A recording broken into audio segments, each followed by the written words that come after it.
गरजे बरसे रे बदरवा पिया बिन रहलो न जाए हो।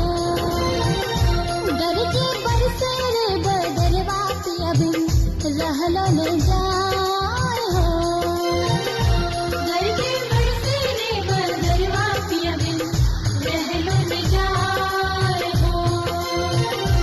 गरजे बरसे रे बदरवा पिया बिन रहलो न जाए हो।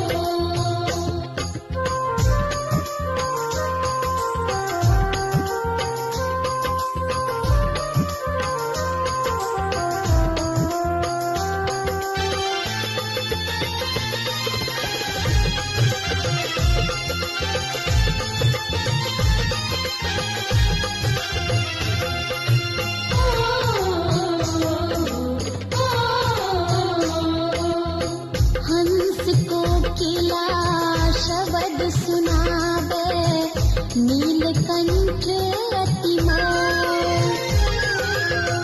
हंस को किला शब्द सुनावे नीलकंठ अतिमान।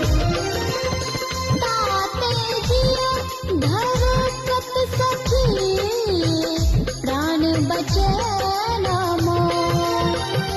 हर हर कांपे रे गरजवा देखी रन अंधकार हो। गरजे बरसे रे बदरवा पिया बिन रहलो न जाए हो। गरजे बरसे रे बदरवा पिया बिन रहलो न जाए हो।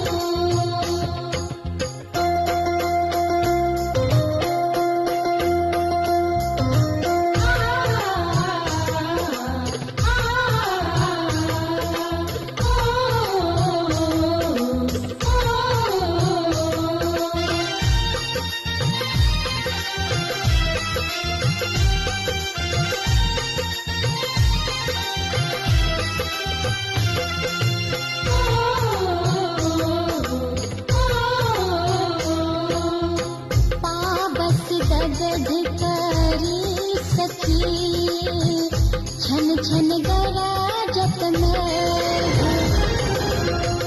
पाबस दगध करी सखी छन छन गरजत में। अग्नि उठे बिरहा जले जारत सगरो दे। ऐसो जुल्मी रे जौवन माछी अंगिया न सोहाय हो। गरजे बरसे रे बदरवा पिया बिन रहलो न जाए हो। गरजे बरसे रे बदरवा पिया बिन रहलो न जाए हो। गरजे बरसे रे बदरवा पिया बिन रहलो न जाए हो। गरजे बरसे रे बदरवा पिया बिन रहलो न